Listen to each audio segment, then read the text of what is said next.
अस्सलाम वालेकुम दोस्तों साडी कम्यूनिटी विच खास तौर पे पाकिस्तान विच एक बहुत वड्डा मसला है कि लोग अपनी बीमारी नू एक्सेप्ट नहीं कर सकते।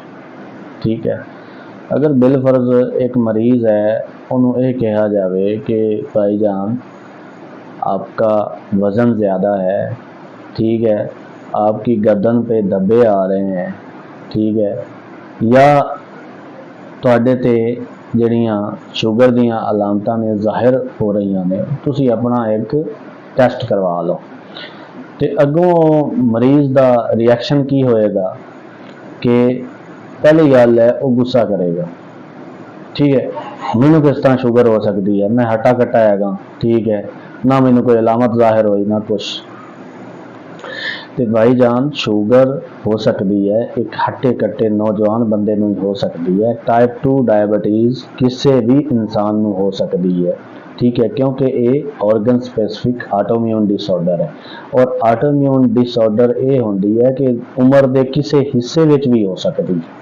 ठीक है, बंदा हट्टा कट्टा होंदा है, नॉर्मल होंदा है, पर टाइप 2 डायबिटीज़ ऐसी किस्म है डायबिटीज़ दी शुगर दी कि जिहड़ी ज़ाहिर ही उदों होंदी है, अपनी अलामतां ही उदों देंदी है कि जदों कि वो पेचीदगियां पैदा कर चुकी होंदी है। यानी कि मरीज़ नूं उदों पता चलेगा जदों उहदे गुरदियां विच दर्द होएगी, उहनूं पेशाब ज़्यादा आएगा, ठीक है, या पेशाब विच जलन होएगी, ठीक है, या उहदी नज़र धुंधली होनी शुरू हो जाएगी, ये ज़ाहिर ही उदों आएगी। ठीक है, या उहदे हथ पैर सुन्न होना शुरू हो जाएंगे, या उन्होंने छाती में तकलीफ हुई या तकलीफ ना भी होवे तो उनका साह बंद होना शुरू हो जाए या उन्होंने बेहोश हो जाए। ठीक है, वो उदों जाहिर होएगी।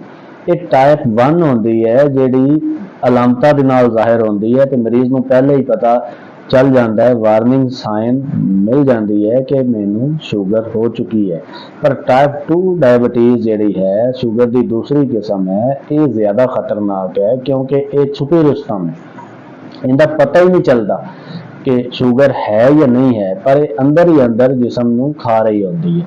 जिस तरह कहते हैं जिहड़ा दुश्मन जाहिर होवे ना उनका खतरा नहीं होता, पर जिहड़ा छुपा हुआ दुश्मन होवे वो ज़्यादा खतरा देंदा है, ज़्यादा नुकसान देंदा है। इस वजह तो जिहड़े साडे नौजवान दोस्त ने खास तौर पर 25 तो 30 साल या 35 साल की उम्र दे विच उन्होंने अपने 6 महीने या साल एक अद्धा टेस्ट शुगर का करवा लेना चाहिए।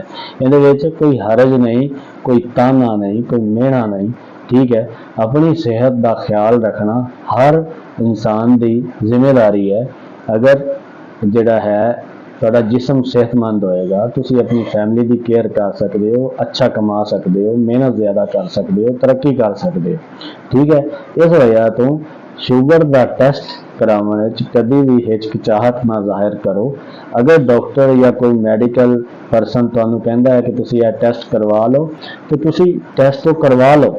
ठीक है, बंदा कितने पैसे खर्च कर लेंदा है मतलब कि अपनी एक्टिविटीज़ अगर 200-300 अपनी सेहत तो ला लवे तो उनके कोई नुकसान वाली गल नहीं है। अगर टेस्ट नैगेटिव आया तो खुशी की गल है, बहुत ज़्यादा खुशी की गल है।